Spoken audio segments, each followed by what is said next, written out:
আসসালামু আলাইকুম। আমি ডাক্তার এস এম গোলাম মাওলা। আমি রাজশাহী মেডিকেলে ইউরোলজিতে কর্মরত আছি। আমি আসলে ইউরোলজি বিষয়ে বিশেষজ্ঞ। ইউরোলজি বিষয়টা হচ্ছে কিডনি, মূত্রনালী, মূত্রথলি, এই বিষয়গুলো আমি সাধারণত দেখি। আমরা এই বিষয়ে রুগীগুলো দেখা যাচ্ছে যে আলটিমেটলি খুবই ইমার্জেন্সি নিয়ে আসে। আবার কিছু কিছু রোগী আসে ইমার্জেন্সি না, বাট প্রয়োজন হয় তারা তখন আমাদের কাছে আসে। এবং আমরা এই দিনগুলোতে দেখছি যে প্রচুর ইমার্জেন্সি, ইউরোলজিক্যাল ইমার্জেন্সি রোগগুলো আসছে, যেমন কিডনির ব্যথা, কিডনিতে পাথর থাকলে তীব্র ব্যথা হয়, এই রোগীগুলো আমাদের কাছে খুব কমনলি আসে। কিডনিতে টিউমার, কিডনির নালী সরু হয়ে যাওয়া, প্রস্টেট সবচেয়ে বেশি কমন যেটা আসে, প্রস্টেটের সমস্যা নেই। আমরা জানি যে একটু বয়স বাড়লে 40-এর পর থেকে, ইভেন 60-এর পর থেকে যে বয়সগুলো আসে সেগুলো অনেক বেশি আমাদের কাছে আসে। যেমন কমন কিছু প্রবলেম নিয়ে আসে, তার মধ্যে কি কি, যেমন প্রস্রাবে তীব্র জ্বালা পোড়া, প্রস্রাব ঘন ঘন হওয়া, এবং প্রস্রাবে রক্ত যাওয়া, প্রস্রাবে পুজ যাওয়া, এই রোগীগুলো আমাদের কাছে খুব আসে।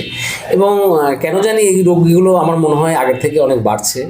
এবং আমরা চেষ্টা করছি যথাসাধ্য, আমরা এখানে রাজশাহীতে যতগুলো ইউরোলজিস্ট আছি সবাই এই রোগীগুলোর দেখভাল করছি, এবং হয়তো রোগী সেবা নিয়ে সন্তুষ্টও আছে, কারণ তারা আমরা ফলো আপে দেখি যে ম্যাক্সিমাম ভালো হয়ে যাচ্ছে। মানে যেহেতু আমাদের পপুলেশন বাড়ছে, আসলে স্বাভাবিকভাবে এই রোগগুলো বাড়ছে। তবে কিছু অসুখ আমরা জানি যে খাদ্যাভ্যাস, পানি এবং এইগুলোর মানে সমস্যার কারণে আরও বাড়ে, যেমন পাথরটা হয়। আমরা যদি পাথরটা হওয়ার বিষয়টা চিন্তা করি, তাহলে দেখা যাচ্ছে যে খুব কমনলি কম পানি খাওয়া, প্রস্রাবে গুরুতর ইনফেকশন হয়ে আমরা দেখছি যে এই রোগগুলো ভিটামিনের অভাব, তারপর কিছু খাদ্যাভ্যাসের কিডনি নালীর গঠন প্রণালীতে ভিন্নতার কারণে দেখা যাচ্ছে যে এগুলো কমনলি আসছে। তো আমরা যে রোগগুলো নিয়ে আসছে, আমরা এই রোগগুলো থেকে আসলে খুব বেশি চিকিৎসার প্রয়োজন হয় না। কিছু জিনিস মানলে, কিছু পদ্ধতি অনুসরণ করলে দেখা যাচ্ছে যে এগুলো আলটিমেটলি ভালো হয়ে যায় বা ভালো থাকা যায়।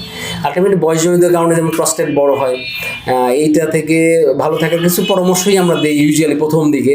তারপরে চিকিৎসার দরকার হয়, তারপর অপারেশনের দরকার হয়। আলটিমেটলি আমরা চাই যে রোগীগুলো পরামর্শের মাধ্যমে ভালো থাক বা তারা ভালো হয়ে যাক। আমাদের মনে হয় যে এইগুলো রোগীগুলো ভালো থাকছে আমাদের পরামর্শ নিয়ে।